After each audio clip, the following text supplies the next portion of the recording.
Je vous remercie, Monsieur le ministre. Madame la députée de Marguerite-Bourgeois, la parole est à vous. Merci beaucoup, Madame la Présidente. La journée et encore plus la soirée, à cause des amendements déposés sans discussion, est encore.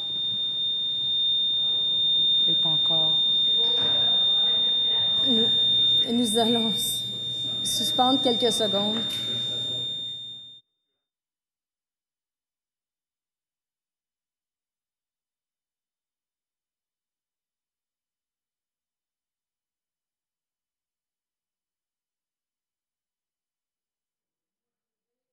Votre intervention. La journée, à cause des amendements, entre autres, est encore plus triste que prévu. On ajoute non seulement l'insulte à l'injure avec ces amendements, mais on ajoute l'inacceptable. Des mesures disciplinaires, des surveillants de l'application de la loi, c'est difficile d'aller plus loin dans la honte et la tristesse. Vous savez, Monsieur le Président, le ministre aurait pu s'inscrire dans l'histoire et faire adopter un projet de loi qui soit important pour le Québec. En inscrivant explicitement dans nos lois la laïcité, il préfère aller trop loin en utilisant ce concept fondamental pour restreindre l'accès en emploi de travailleurs et travailleuses qualifiés et dévoués. Je veux le répéter, la laïcité n'exige en rien l'interdiction de signes religieux. C'est un choix que fait le ministre et selon nous, ce choix n'est pas le bon. Il n'est pas le bon parce que profondément injuste. Parce qu'il empêchera l'accès à l'emploi de femmes et d'hommes passionnés et qualifiés, et en plus, au moment où nous faisons face à une pénurie de main-d'œuvre importante. Injuste parce que des femmes devront faire le choix entre une promotion, leur carrière ou une conviction profonde et sincère. Injuste parce que le Québec est une terre accueillante et ouverte et que ce projet de loi s'apprête à créer 2 classes de citoyens. Injuste parce que le ministre se croit légitime de restreindre les droits les plus fondamentaux des citoyens et, de surcroît, soustraire sa loi du contrepoids essentiel des tribunaux. Injuste parce qu'il semble prôner une laïcité anti-religieuse plutôt qu'une neutralité. Injuste parce que vraiment incohérent et dicté par des choix politiques. Depuis le 28 mars, le ministre tente de nous convaincre que son projet de loi est modéré, applicable et pragmatique. Il n'en est rien, Monsieur le Président. D'abord, si c'était vraiment le cas, les critiques à l'égard du projet auraient été nettement différentes. De plus, le ministre ne nous imposerait pas une adoption par bâillon aujourd'hui. Rappelons que Gérard Bouchard lui-même a qualifié ce projet de loi de radical. Le professeur Pierre Bosset dit que la preuve du fait qu'il est radical, c'est qu'on a ressenti le besoin de recourir à la dérogation. Le projet de loi du ministre produit une discrimination indirecte envers les femmes et les minorités religieuses. Il prétend s'adresser à tous, mais ce sont ses impacts qu'il faut regarder. Le véritable affront de ce projet de loi, c'est l'inclusion des enseignants, des enseignantes, devrait-on dire. D'abord, si une chose doit être répétée et claire, c'est qu'il n'existe aucune littérature scientifique suggérant que les enseignantes portant un signe religieux ne pourront respecter leur devoir de réserve et succomberont au prosélytisme dans l'exercice de leurs fonctions. Les enseignants et les enseignantes, comme tout employé de l'État, doivent respecter un devoir de réserve dans l'exercice de leurs fonctions. Permettez-moi de rappeler encore une fois la mise en garde de Gérard Bouchard. M. Legault erre gravement ou cède à la démagogie en assimilant le pouvoir extraordinaire de coercition à l'autorité pédagogique que détient le personnel. C'est une confusion regrettable qu'il importe de dissiper. La restriction ou la suppression d'un droit fondamental n'est admissible que si elle s'appuie sur un motif d'ordre supérieur reconnu par les tribunaux. Dans le cas présent, ce genre d'argument ne peut pas être invoqué faute de données rigoureuses. Il n'a aucunement été démontré, par exemple, que le port du hijab est une forme de prosélytisme, qu'il perturbe les enfants ou entrave la démarche pédagogique. Fin de la citation, et je répète, de Gérard Bouchard. La clause de droit acquis que le ministre a incluse dans son projet de loi est insuffisante. Nous avons tenté de le convaincre, nous lui avons proposé des amendements pour faire de cette clause une véritable protection pour des gens déjà à l'emploi ou aux études. Mais encore là, un refus définitif. Suivant l'article 27 du projet de loi, les gens visés par l'article 6 qui était en poste au 27 mars 2019 pourront continuer de porter un signe religieux. Mais comme l'illustrent plusieurs, cette autorisation est loin de correspondre à un compromis adéquat. Cette clause est tout simplement inhumaine. Il est clair que nous sommes en désaccord avec de grands pans de ce projet de loi, Madame la Présidente. Mais le plus choquant et inquiétant demeure le recours aux dispositions de dérogation. Ce faisant, le ministre choisit de soustraire son projet de loi au contrepoids essentiel des tribunaux.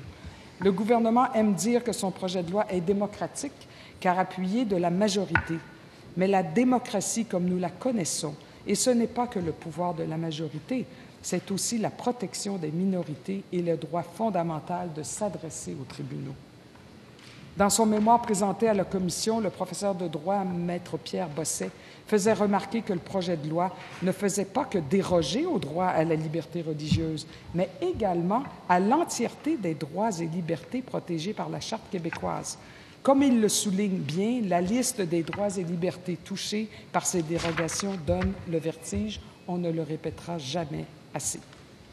L'honorable Louise Arbour disait, et je la cite, « Il est facile de dénoncer le pouvoir décisionnel des juges ou de tourner en ridicule les méandres des analyses juridiques. Pourtant, le concept de droit fondamental est plutôt simple. Avoir des droits, c'est un peu comme avoir un parapluie. C'est surtout utile quand il pleut. La liberté de religion ne veut rien dire si elle est complètement privatisée et donc à peu près jamais menacée. Il en va de même de tous les autres droits fondamentaux. En fait, le plus difficile dans la reconnaissance des droits, c'est de leur donner effet quand cela dérange. Et plus cela dérange, plus on doit être prudent avant de les écarter. Pour bien vivre en société, il faut faire preuve d'une certaine empathie politique qui nous amène à véritablement voir le monde du point de vue des autres. Vous savez, faire le choix du vivre ensemble, de l'acceptation et de l'ouverture, c'est sûrement un choix plus exigeant que celui de prôner l'interdiction, Monsieur le Président, Madame la Présidente. Exigeant comme choix, mais noble choix. Alors que beaucoup de sociétés sont actuellement traversées par des positions d'exclusion et d'intolérance, les choix que nous faisons ne sont pas banals. Les opinions passent, mais les chartes et leurs droits fondamentaux traversent le temps et les décennies. Je suis inquiète des conséquences qu'aura ce projet de loi sur les minorités. Certaines dispositions risquent de contribuer à une détérioration du climat social déjà difficile par moments. Il aura, entre autres, des conséquences désastreuses sur la place que notre société accorde aux femmes. Il est tard ce soir, dimanche le 16 juin 2019, une bien triste date qui vient d'entrer dans les livres d'histoire du Québec. Une date qui marquera pour toujours une vision du Québec qui divise plutôt que rassemble, qui exclut plutôt qu'inclut, qui stigmatise plutôt que de rapprocher. Une date de tristesse, une note discordante que nous venons d'inclure dans une partition jusque-là harmonieuse et inclusive que les citoyens et citoyennes du Québec avaient à ce jour joué tous ensemble.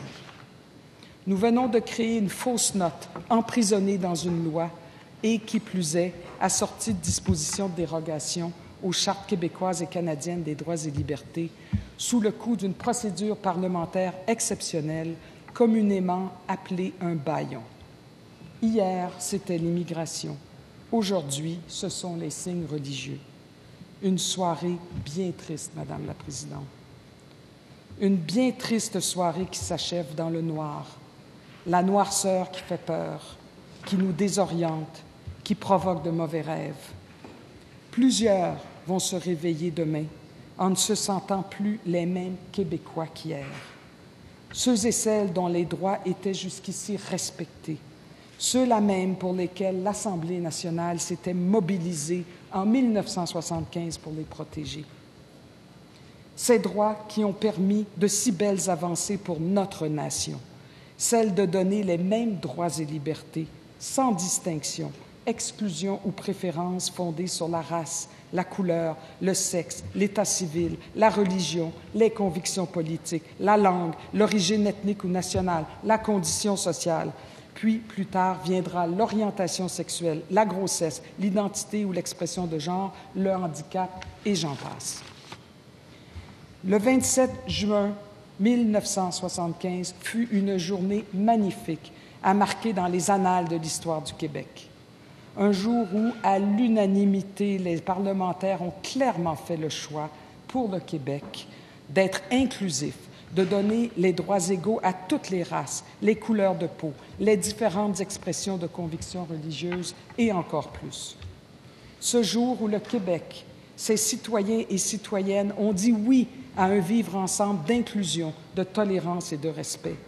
Un jour où le Québec s'est résolument tourné vers son avenir en se faisant confiance, en traitant tous ses citoyens sur le même pied d'égalité et en disant bienvenue à tous ceux et celles qui voulaient rejoindre les rangs de notre fière nation québécoise. Un jour où le Québec n'a pas eu peur de voter pour ses convictions humanistes, pour son ouverture à toutes les minorités, pour sa foi en un avenir construit sur une mosaïque qui brille, quel que soit l'angle sous lequel se jette notre regard. Un jour où le Québec s'est refusé à la discrimination et a décidé, en toute connaissance de cause, de construire une société pour tous les Québécois et les Québécoises. Ce jour du 27 juin 1975 est bien loin de nous en ce triste soir du 16 juin 2019, presque 44 ans, jour pour jour, après l'adoption de cette Charte des droits et libertés qui fait, depuis cette date, la fierté du Québec pour son inclusion et sa tolérance. Ce soir, l'heure n'est ni à la fierté, ni à l'inclusion. En ce 16 juin 2019, l'heure est plutôt à la tristesse et à l'inquiétude. Des Québécois et beaucoup de Québécoises vont s'éveiller tout à l'heure avec le goût amer de perdre d'un droit fondamental jusque-là protégé par nos chartes, avec en plus l'impossibilité de contester ces mesures par le recours aux dispositions de dérogation, auxquelles s'ajoute l'odieux d'un bâillon parlementaire. Ce soir, le Québec se replie sur lui-même, sur ce lui-même d'un nous qui ne veut plus rien dire, un nous dont on vient de soustraire des hommes, mais surtout des femmes, qui seront maintenant jugés comme faisant partie de la catégorie exclue de ce nous, du nous qui jusque-là incluait toute la nation québécoise. Ce nous vient de changer de contour. Dans quelques heures, ce nous ne sera plus jamais le même. Ce nous devra être expliqué à nos concitoyens qui perdront des droits. Il devra être expliqué à leurs familles, à leurs enfants. Ce nouveau nous, qui n'en est plus vraiment un, blessera beaucoup d'hommes et de femmes qui avaient choisi le Québec pour sa tolérance, son accueil et son inclusion, sa joie de vivre tous ensemble.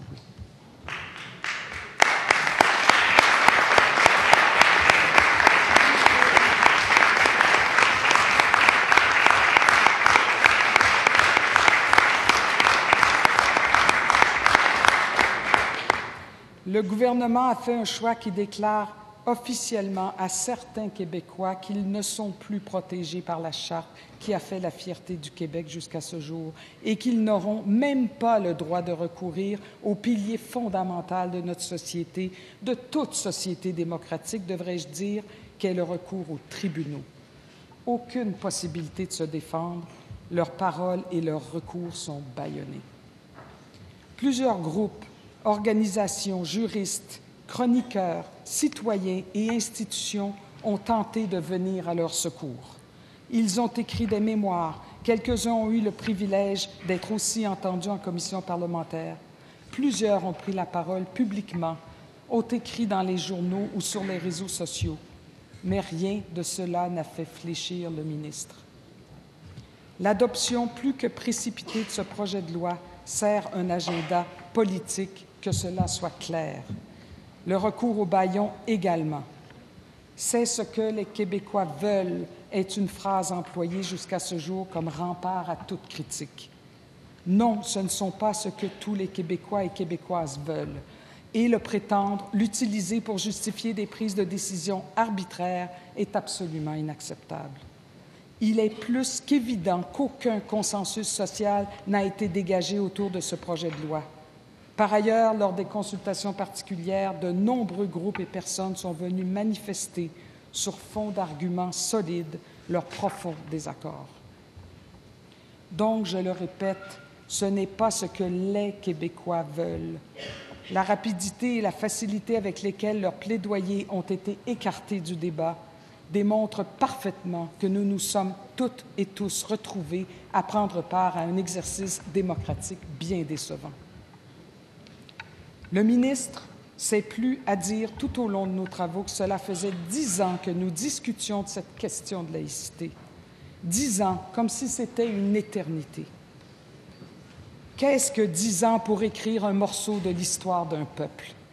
Si ce débat était si consensuel, prêt à être clôturé, nous n'en parlerions plus. Autant de personnes qui ne s'y opposeraient pas, les résistances ne seraient pas aussi vigoureuses.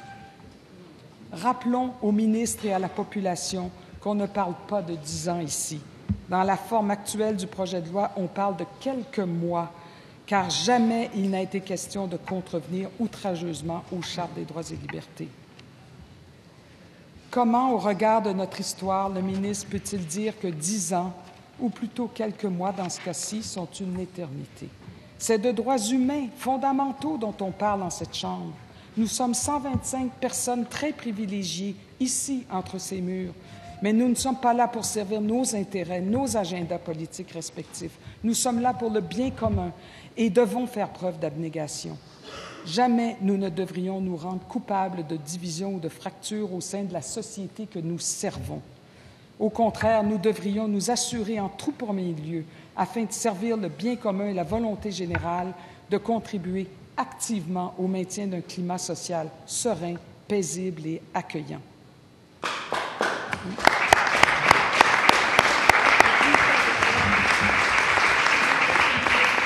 La laïcité doit servir la poursuite de conscience et de religion et non l'empêcher ou la limiter. En cette aube du 17 juin 2019, l'histoire du Québec s'écrit sans ceux et celles qui ont cru au Québec, qui s'y sont installés, qui ont cru en nous, en notre avenir, en notre société. Ils ont laissé un pays d'origine, une culture, une famille, des racines, un passé. Ils nous ont fait confiance et ce soir, nous les décevons cruellement. Nous les enfermons dans la catégorie du « eux », les rejetés d'un « nous » imaginaire qui se referme et se durcit. En ces dernières heures du 16 juin 2019, le Québec se souviendra. D'une part, il se souviendra qu'il s'est construit avec les forces, les convictions, la détermination et les compétences de toute une nation, des gens venus s'installer pour bâtir cette société fière et inclusive. Mais le Québec se souviendra aussi qu'à partir d'aujourd'hui, notre « nous », celui de tous les Québécois et les Québécoises, a volé en éclats.